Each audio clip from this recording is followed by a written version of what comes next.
Good morning students. बच्चा today we are going to start our chapter 5th. It is arithmetic progression.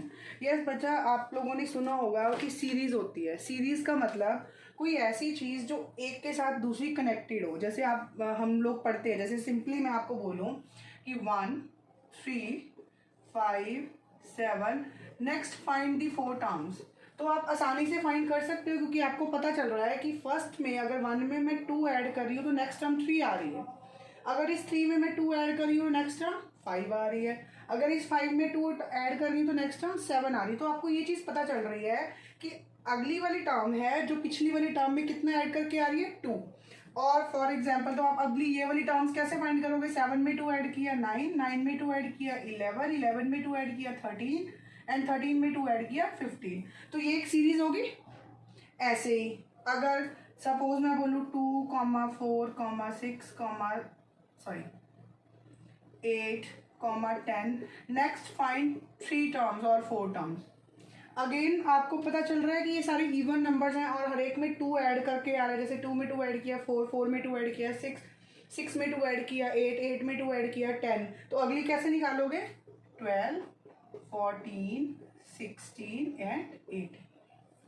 Clear बेटा. This is arithmetic progression. मतलब यहाँ से arithmetic progression बनती है. Means क्या है, ये एक सीरीज है लेकिन जब वो एक पैटर्न फॉलो करती है. पैटर्न फॉलो करती है कि मीन्स पिछली वाली टर्म में, अब मतलब जो नेक्स्ट टर्म अगर हमें निकालनी है तो जो पिछली वाली टर्म में कुछ ऐड करके आ रहा है, वो एक ऐड करना फिक्स नंबर है मेरा, उसको हम क्या बोलते हैं अर्थमेटिक प्रोग्रेशन. बच्चा आप लोग अर्थमेटिक प्रोग्रेशन की डेफिनेशन लिखिए. Write it. Already it is in your book, so write it. An arithmetic progression. An arithmetic progression. An arithmetic progression is a list of number. Is a list of numbers in which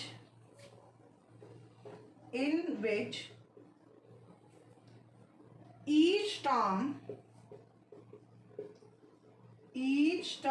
is obtained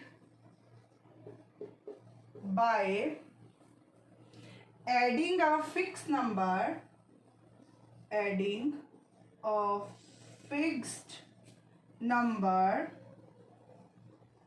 in which each term is obtained by adding the fixed number to the preceding, मतलब पहले वाली to the preceding term except the first term. बेटा इसका meaning क्या है. अब देखो, अगर मुझे फर्स्ट टर्म पता है तभी मैं अगली टर्म निकाल सकती हूँ. जैसे सिंपली मैं आपको बोलूँ फर्स्ट टर्म 1 है, इसमें 2 ऐड करके अगली सीरीज निकालो. फॉर एग्जांपल मैं बोलूँ फर्स्ट टर्म 1 है, नेक्स्ट जो टर्म निकलेगी उसमें आप 3 ऐड करोगे हर एक में. तो अगर आपको सेकेंड टर्म चाहिए तो आप इसमें 3 ऐड किया 4, फिर 1 में 3 ऐड किया 4, नेक्स्ट में 4 में 3 ऐड किया 7. तो मीन्स आपकी जो टर्म बनती जाएगी तो वो आपको फर्स्ट टर्म पता है तभी आप पिछली वाली टर्म्स में जा रहे हो ना. वो आगे हम सॉल्व करेंगे प्रॉपर कि कैसे फाइंड करना है. वैसे फिलहाल के लिए मेरे पास क्या है कि अगर ये इसका मीनिंग क्या है कि arithmetic progression is a list of numbers in which terms obtain, जिसमें जो टर्म है वो पहले वाली टर्म में ऐड करके मिलता है. लिखिए आगे द फिक्स नंबर. जो ये फिक्स नंबर है इसको हम क्या बोलते हैं कॉमन डिफरेंस. लिखिए the fixed number is called the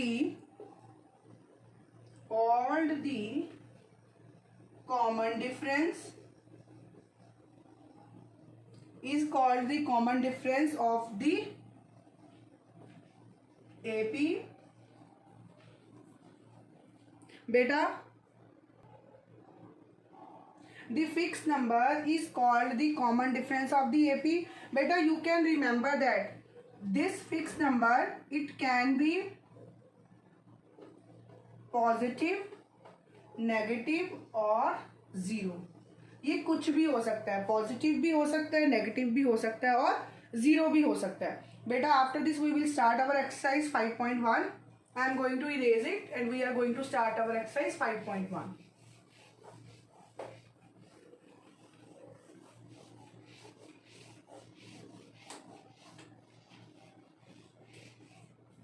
Yes, beta, exercise 5.1, question first. But before that, beta, learn it that what is the simply standard form of an AP? लिखो standard form of an AP. AP की standard form क्या होती है? जैसे A, AD, A plus D, D मतलब common difference, A plus 2D, A plus 3D and so on. ये क्या बोलते हैं? इसको स्टैंडर्ड फॉर्म बोल लो या general form. Standard form of n AP और general form of n AP. बेटा इसमें क्या होता है? एक होती है फर्स्ट टर्म, एक होती है लास्ट टर्म और एक होता है हमारा कॉमन डिफरेंस. क्लियर? अब फर्स्ट टर्म क्या है? A. First term is a. Common difference is d. And what is last term? बेटा if there are n terms. Clear? If आप लिख सकते हो यहाँ पे, if there are n terms in a AP series in AP, then the nth term is denoted by, किससे denote होती है? A के पैर में n. बेटा आप सेकेंड टर्म देखो, ये कैसे बनी है? फर्स्ट टर्म तो सिंगल ए है, सेकेंड टर्म में जो D है, मतलब अगर इसको मैं लिखूं, इसको मैं यहां से ऊपर से रब कर रही हूं स्टैंडर्ड फॉर्म में.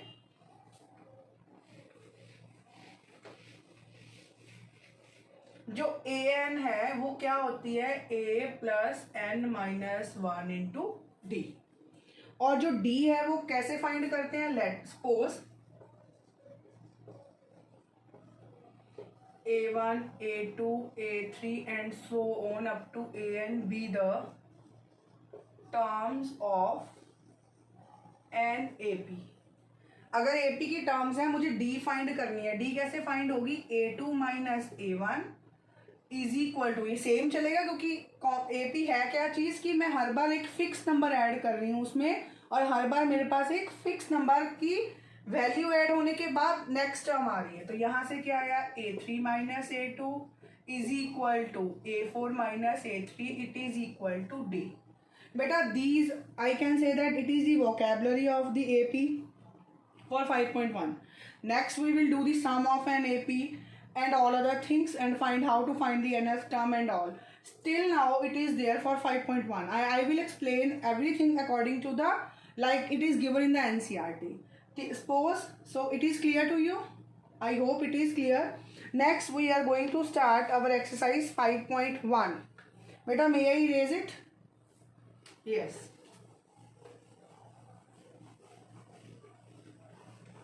Yes, bacha. I think everybody is having their book. I don't need to write all the statements. Clear? Now exercise 5.1.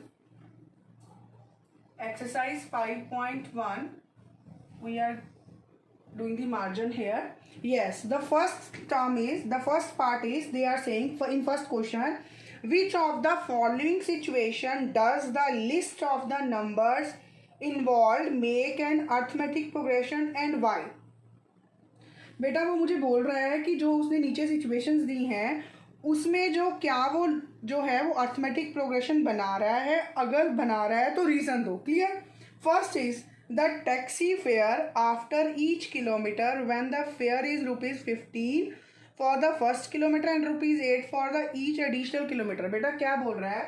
First part वो कह रहा है fair for first fair for first kilometre कितना है ₹15। अगर अब मैं 2 किलोमीटर जा रही हूं तो फेयर फॉर 2 किलोमीटर्स तो क्या होगा 15 प्लस उसमें ₹8 ऐड हो जाएंगे जो फिक्स चार्जेस है। 15 प्लस 8 कितना हो गया 23। अगर मैं अब 3 किलोमीटर जा रही हूँ फेयर फॉर 3 किलोमीटर्स 23 में 8 ऐड हो जाएगा, या आप क्या कर सकते हो यहाँ से तो ये हो गया, या 15 में प्लस 2 इंटू 8 मतलब 2 किलोमीटर का उसके पहले तो 15 चार्जेस फिक्स हैं, उसके बाद के जो 2 किलोमीटर हैं उसमें क्या हो रहा है 8 के साथ मल्टीप्लाई, तो ये कितना आ गया 15 plus 16 equal to 31। So this series is like 15, 23, 31 so on. तो आप बोलोगे yes it is an AP. Note it.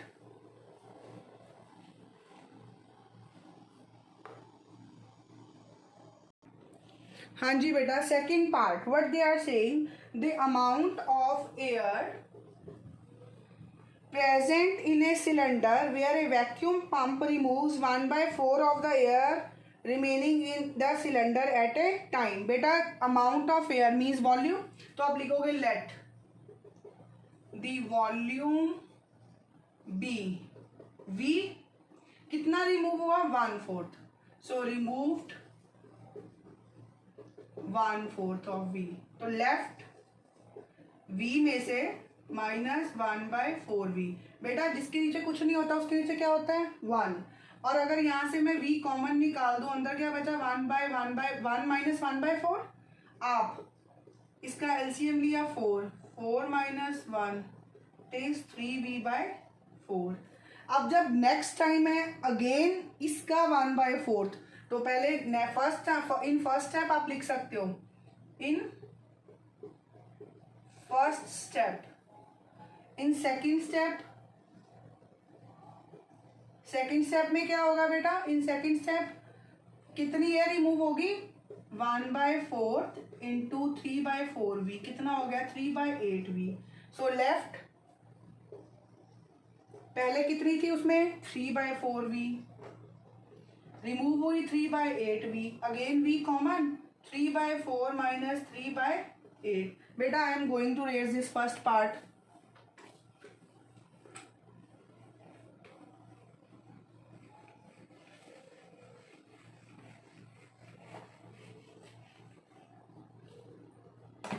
Clear? This is left in second round।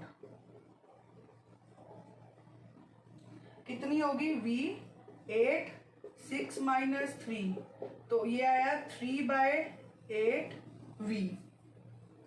Again बेटा आगे कंटिन्यू होता जाएगा तो क्या ये डिफरेंस सेम आएगा नो, क्यों क्योंकि अब ये लेफ्ट आई, इसका फिर volume again, so this is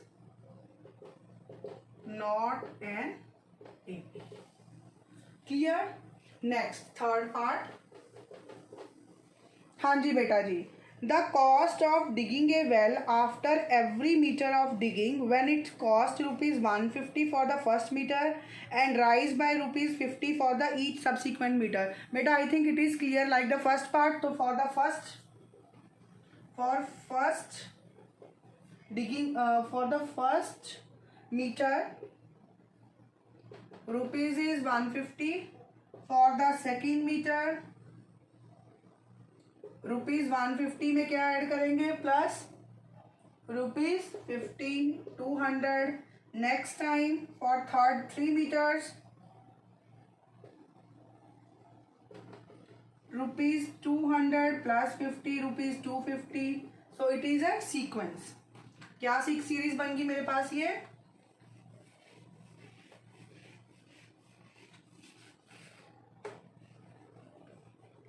क्या सीरीज बन गई, तो series AP so formed is क्या बनी 150, 200, 250 and so. I hope it is clear to you all. Next बचा फोर्थ पार्ट बेटा यहाँ पे उसने बोला है the amount of a money in the account every year when ₹10,000 is deposited compound interest at 8% per annum. बेटा we know this thing very well that compound interest means जो amount मैंने पहले साल जमा करवाई उसके बाद उसका जो इंटरेस्ट आया उसमें ऐड होके प्रिंसिपल आएगा। सिंपल एग्जांपल दे दूँ, यहाँ पे प्रिंसिपल उसने बोला है 10,000। क्लियर? रेट ऑफ इंटरेस्ट क्या बोला है मुझे? 8%। बेटा अगर मुझे 1 ईयर निकालना है 1 ईयर का, तो अमाउंट कंपाउंड इंटरेस्ट कैसे निकलता है? Amount plus 1 R/100 amount is equal to, सीधा देखो क्या आ रहा है, इंटरेस्ट नहीं आ रहा मेरे पास, अमाउंट आ रही है। जो नेक्स्ट ईयर होगा तो इसी पे मेरे पास इंटरेस्ट लगेगा अमाउंट पे, तो आप सीधा लिख सकते हो। There is no need to even find that, you can directly write the concept in this way. या आप अगर इसको खोल के रखना चाहो तो पहले साल 8/100, next year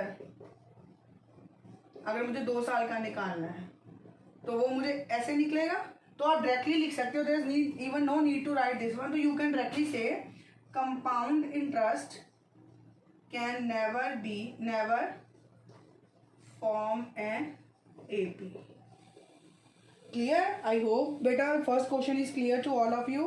If there is any problem beta, even you can ask me in the comment box of YouTube, or you can send the question solved by you over there, so that if there is any problem I will let you know. Thank you so much beta.